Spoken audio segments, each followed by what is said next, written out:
ማርቆስ ያንን መንገድ ያወቀበት ይመስላል። የተቆረጠ ካለ ከፊት ላይ ተጠብቅ፣ ከኋላ የደከመ ወይም የተቆረጠ አለ ጠብቅ ብሎ ባለበት ላይ አሁን ቅድም አጣዋውቃችሁ ትክክል አይደለም። ተጠበቅ ከተባለ ከኋላ ጓድ ተቆርጦ ከቀረ ሜዳ ከሆነ አሁን የሆኑ ዛፎችን መጠቀም። ከዚያ ውጭ ግን ለጥ ብሎ ተኝቶ ተጠብቆ መቆየት ነው። ቆመም መሳሪያ እንደዘርገን በትክሻ አድርገን መጠበቁ ለሌላ ታርጌት እንሆናለን።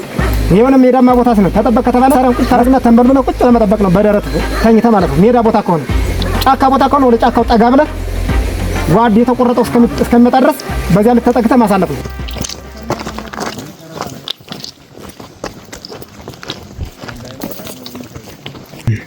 መቶ አለቃ ማርቆስና ኦፕሬሽኑ የሚመራው ኮማንድ እውነተኛ የጦር ብልሃታቸው የሚገኘው በማይታዩ የእቅዳቸው ካርታ ላይ ነው።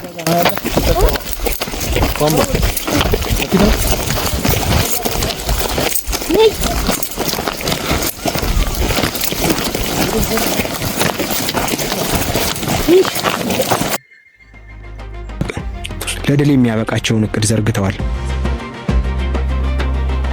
እቅዱ ሁሉም ነገር በታሰበው መንገድ ሲሄድ ብቻ ሳይሆን በትርምስ ውስጥም የማይናወጥ መሆኑ ልዩ ያደርገዋል። እያንዳንዱ ንዑስ የእቅድ ክፍሎች እክል ቢገጥማቸው የመስዋዕትነት መጠኑን ቀንሶ ሰራዊቱን ካደጋው ማዳን የሚቻልበትን መንገድ ቀድሞ አስልቷል። በእቅዱ ውስጥ ለትርፍ ሳይሆን ለሰራዊቱ ህልውና ቅድሚያ ሰጥቷል። የመጀመሪያው ደረጃ በየ15 ኪሎ ሜትር ርቀት ላይ የሚገኘው ምሽግ ያለምንም ተኩስ ማለፍ ከተቻለ ቡድኑ ከጠላት ጋር ረጅም የተኩስ ልውውጥ ውስጥ እንዳይገባ የሚያደርግ የማምለጫ መንገዶች ተዘጋጅተዋል። ሁለተኛ ደረጃ የጠላት አየር ኃይል የሎጂስቲክ ሸክሙን ተሸክመው የሚጓዙትን የሰራዊት አባላት ካገኛቸው እቃውን ደብቀው በባዶ እጃቸው ተበታትነው ለመሰወር የሚያስችል አማራጭ ተዘጋጅቷል።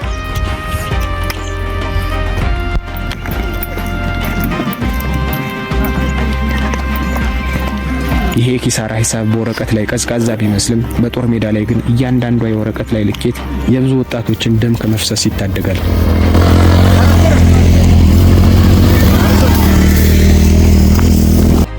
ማርቆስ ይህንን በመረዳት እያንዳንዷን እቅድ በጥንቃቄ አስልቷል።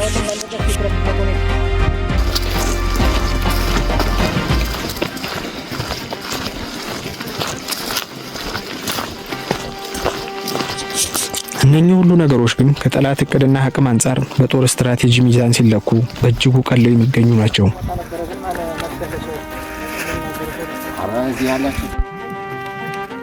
ነገር ግን ፋኖ ከጠላት አቅም ጋር የሚያስተካክለው አንድ የበላይ ጥቅም አለው። ይህ ጥቅም በመሳሪያ ማከማቻ ውስጥ የሚገኝ ሳይሆን በአፈር ውስጥ ስር የሰደደ ነው። የወገን ኃይል ጠንካራ ህዝባዊ መሰረት አለው።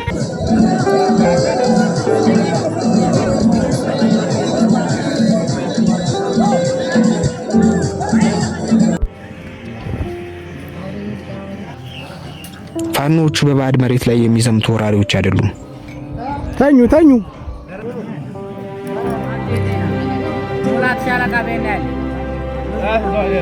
በራሳቸው ሰፈር በአያቶቻቸው መንደር የሚዋጉ ናቸው።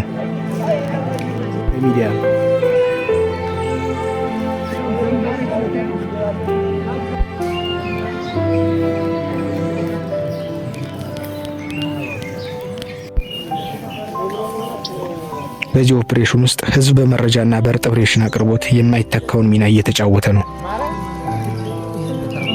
የሰራዊቱ አባላት በሌሊት ሽፋንም ሆነ በቀን ወደ አንድ መንደር አቅራቢያ ሲደርሱ ህዝብ መረጃ ያደርሳቸዋል። ይሄ የስለላ መረብ በሳተላይት ወይንም በድሮን ሊገኝ የማይችል ነው። ይሄ የማህበረሰብ ራዳር ነው። ከመረጃው ጎን ለጎን ደግሞ አካላዊ ድጋፍ ይመጣል።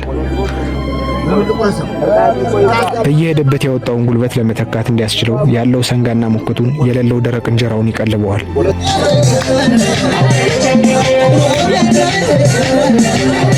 በየአካባቢው ሴቶችና አዛውንቶች በተራራው ጥግ ላይ በስውር ተሰባስበው የበሰለ ቆሎ፣ ቂጣና ጠላ ይዘው ይጠብቃሉ።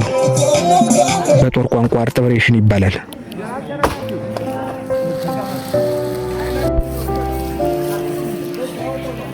ነገር ግን ይህ ለወታደሮች ከምግብ በላይ ነው። ትግሉ የህዝብ እንደሆነና ብቻቸው እንዳልሆነ የሚያስታውስ መልእክት ነው።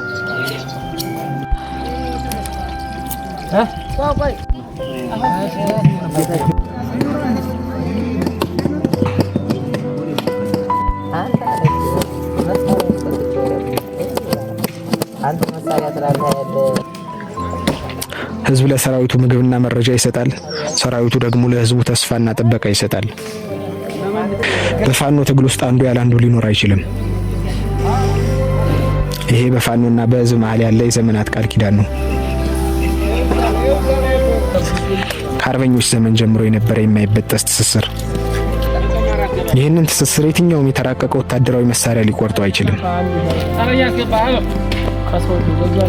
የፋኖ ሰራዊት በየመንደሩ ሲያልፍ እጃቸውን ከደረታቸው አስጠግተው ሰላምታ ሲሰጡ፣ ምግብ ከሚያመጣላቸው ወጣት ጋር በፈገግታ ሲነጋገሩ እያደረጉት ያሉት የከበረ ግንኙነት ብቻ አይደለም።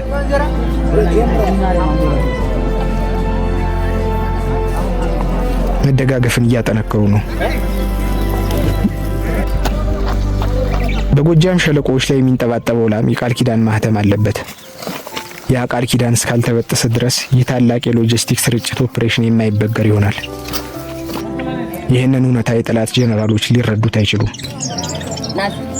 ሰራዊቱ ያንን ተመግቦ በሸክም ያወጣውን ኃይል ይተካል።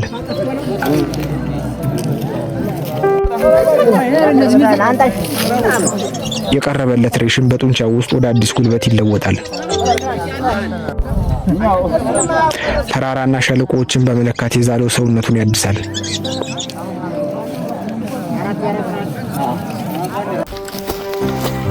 ከሰውነቱ የሚንጠባጠበው ላብ የሚያየው ባይኖርም እርሱ ግን ያንን ላብ ለህዝብ ነጻነት እንደሚፈስ ያውቃል። ይህንን ማወቁ ከሬሽኑ በላይ የበለጠ ኃይል ይሰጠዋል።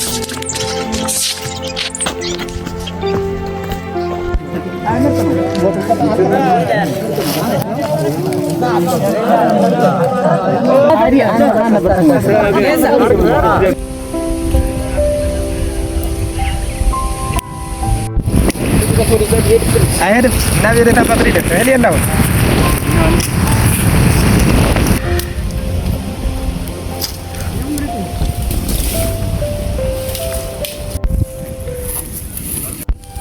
አንሳ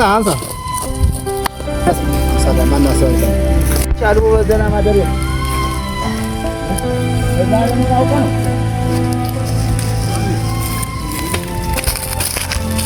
ኧረ አንድ ብር አይገኝም። ሲያግርበት የነበረ ሞራል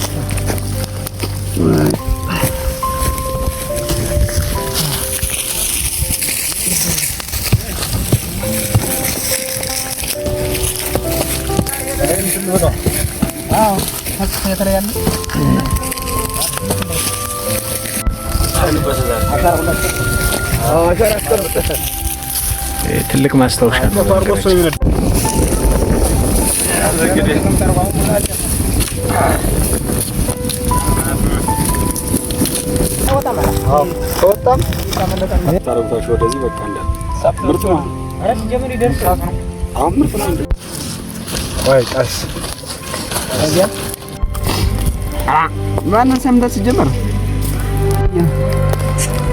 የጎጃም ተራሮችና ሸለቆች ላይም ቢማርኩም ለዛለ ጉልበት ግን ምረት የለሾች ናቸው። እነዚህ የድንጋይ ቅርጻ ቅርጾች በዘመናት የዝናብ ጅራፍ ተቀርጸው የቆሙ ናቸው። በዚህ ምድር ላይ መጓዝ ማለት የእግር ጉዞ ብቻ አይደለም።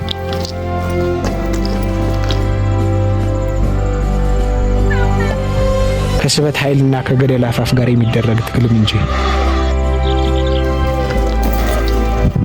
ለብዙዎቹ ካርታ ላይ አረንጓዴና ቡናማ ቀለም የሆነው ነገር ለነዚህ ተሸካሚዎች ግን በላብ የሚለካ የፈተና ሰንሰለት ነው። ለስልጠና የጠነከሩ የጀግና ወታደሮችን ጡንቻ ይፈትናሉ። እያንዳንዱ አቀበት ከጡንቻ ላይ የተቀመጠችውን የተሟጠጠ ጉልበት ይጠይቃል። እያንዳንዱ ቁልቁለት ደግሞ እንዳይንሸራተቱ ከፍተኛ ትኩረትን ትሻለች። አንዲት ስህተት ሸክሙን ከነተሸካሚው ወታደር ወደ ጥልቁ ገደል ሊወስደው ይችላል።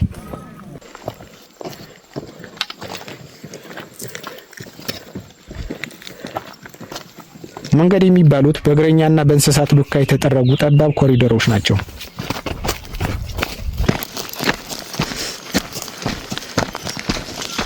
እነኚህም መንገዶች በአደናጋሪና ለዛለ ጉልበት በሚፈትኑ እንቅፋቶች የተሞሉ ናቸው። አንዳንዶቹ በዝናብ ተሸርሽረው ጠፍተዋል።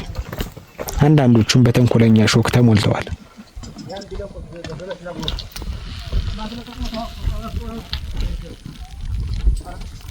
እያንዳንዱ ቁጥቋጦዎች ለሰራዊቱና ለእቅዱ ማስተጓጓያ ሆነውባቸዋል።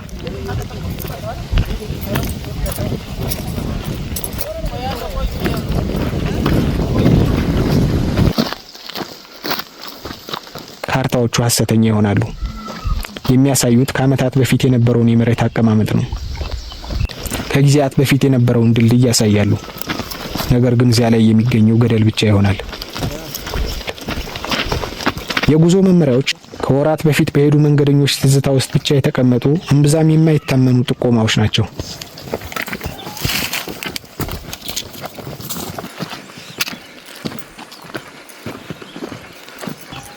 በዚህ አካላዊ ውጣ ውረድ ላይ ተፈጥሮ የራሷ አየር ንብረት ጦርነት ተጨምሮበታል።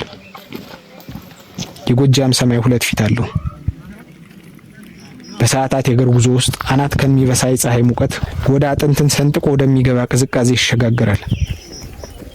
ከደጋማው ወደ በረሃማው የጎጃምና የወለጋ ክፍል የመጣው የሰራዊት አባል ቀዝቃዛው ሽንፍርና ጭጋግ በለመደው ሰውነቱ ድንገት ወደ በረሃማው ሸለቆ ሲወርድ የበረሃው ሙቀት እንደ እሳት ያቃጥለዋል። ፀሐይ ከጭንቅላቱ በላይ ተንጣላ ምረት የሌላት ምድጃ ትሆናለች። ትንፋሹ ይቆራረጣል። ውሃ አይሩቅ ትዝታ ይሆንበታል።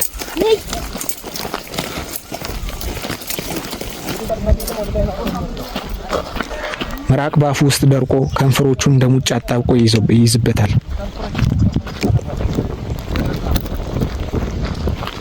በተቃራኒው ከበረሃማው ክፍል የተነሳው የሰራዊት አባል ደግሞ በደጋማው የአየር ንብረት ይፈተናል። በሞቃታማው የአየር ንብረት የተገራ ሳንባው በቀዝቃዛ አየር ይሞላል። የማያውቀው የደጋ ቅዝቃዜ አጥንቱን እስከ መቅኒው ድረስ ይወጋዋል። ጣቶቹ ተቆራፍዶ ለመቀሰር ይከብደዋል። ከዚህ ሁሉ አካላዊ ድካም በስተጀርባ ግን የማይታይ ተጋድሎ አለ። የስነ ልቦና ውጊያ።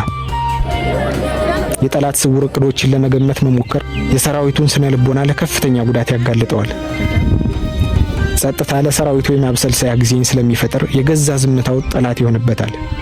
በየቋጥኙ ጀርባ ደብቶ የሚጠብቅ ጠላት ይኖር? በላያችን ላይ የሚያንዣብብ የአየር ኃይል ይኖር ይሆን? በአየር ኃይልና በትክክለኛ አስተኳሽ የሚወነጨፉ የረጅም ርቀት መሳሪያዎች ሰለባ ብንሆንስ? ከወገን የመረጃ መረብ ያመለጡ ያልታሰቡ ደፈጣዎች ቢኖሩስ? ከእነኚህ ሁሉ ጥያቄዎች አንደኛው ልክ ቢሆን በሰከንድ ውስጥ የወራት ዝግጅት፣ የመቶዎች ጉልበት፣ የሺህ ጓዶቻቸው የሩቅ ተስፋ ወደ አመድነት ይለወጣል። ይህንን ለማስወገድ አይኖቻቸው ሩቅ ቦታን ለማየት ይጥራሉ። ጆሮአቸው ከተፈጥሮ ድምፅ መሃል ያለውን የተኩስ ጩኸት ወይንም የእግር ኮቴ ለመለየት ይጣጣራል። ይህ ሁለንተናዊ ፈተና የሰራዊቱን እንቅስቃሴ በታሰበው የጊዜ መስመር እንዳይጓዝ ያደርገዋል። በካርታው ላይ ለ2 ሰዓት ተብሎ የተቀመጠውን ተራራ የመውጣት እቅድ ወደ 3 ወይንም ወደ 4 ሰዓት ያሻግረዋል። የጊዜ ሰሌዳው መፍረስ ሲጀምር ሁሉም ተያያዥ እቅዶች ተያይዘው መፍረስ ይጀምራሉ። የሚጠበቀው የጠላት ክንፍ በተሟላ አቅሙ በዝግጅት ላይ ነው። በዚህ የትርምስ ማዕበል መሃል የዘመቻ መሪው አለ፣ መቶ አለቃ ማርቆስ አሞኘ። በዚህ ወቅት የእሱ መጽናት ብቻውን በቂ አይደለም። የእሱ ሚና ከራሱ ጥንካሬ በላይን ይጠይቃል። ሰራዊቱን ማጽናት አለበት። በፊታቸው መራመድ ብቻ ሳይሆን ወደ ኋላ ተመልሶ የወደቀውን ማንሳት፣ የተሰናከለውን ማበረታታት፣ የፈራውን ማጽናት አለበት። የመቶ አለቃ ማርቆስ ፈተና እዚህ ላይ ብቻ ያበቃል። ሰራዊቱ በገጠመው ፈተናዎች በተሸራረፈ ሰዓት ምክንያት የተዛባበትን የዘመቻ እቅድ ማስተካከል ይኖርበታል። ይሄ የአዛዥነት ከፍተኛ ፈተና ነው። ሰዓታት በገፉ ቁጥር ፈተናዎች እየጨመሩ እቅዶቹ በሙሉ በታሰበው የጊዜ መስመር እየሄዱ አይደለም። አሁን የዘመቻ መምሪያው ወታደራዊ ብቃት የሚፈተንበት ጊዜ ከፊቱ ይጠብቀዋል። የመጀመሪያ ተግባሩ ዘመቻውን ቀድሞ ወደ ነደፈው የእቅዱ ሚዛን መመለስ ነው። የጠፋውን ጊዜ ለማካካስ አዳዲስ አቋራጭ መንገዶችን መፈለግ፣ የደከሙ ወታደሮችን እንደገና ማደራጀት፣ እንዲሁም ለአዳዲስ ስጋቶች ምላሽ መስጠት አለበት። ጉዞ ወደ እቅዱ ሚዛን ከተመለሰለት በኋላ ዘመቻውን ተፈጻሚ ማድረግ ይጠበቅበታል። አሁን ሰራዊቱ ከጠላት ቁጥጥር ውጭ ያለውን የጎጃም ክፍል ጨርሰው ወደ ጠላት ወረዳ እየተጠጉ ነው።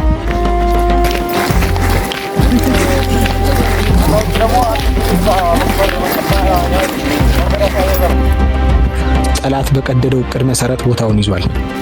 በሴንትራል ኮማንድ የተነደፈው ወጥመድም ተዘጋጅቷል። የወገንም የጠላት ኃይሎችም አንዳቸው ያንዳቸውን እንቅስቃሴ በዓይነ ቁራኛ እያዩ ነው።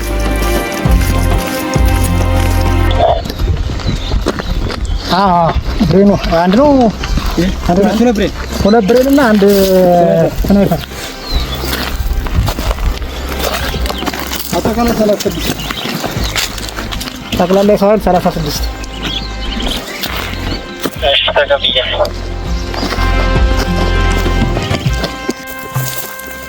መቶ አለቃ ማርቆስ በጉዞና በሸክም የተዳከመ ሰራዊቱን ይዞ በሁለመናው የተደራጀና ብዛት ያለውን ያውም ትንፋሹን ሰብስቦ ተኝቶ የሚጠብቀውን ጠላት እየተዋጋ ምሽጎችን እየሰበረ ይህንን የስርጭት እቅድ በተአምር እውን ያደርገው ይሆን?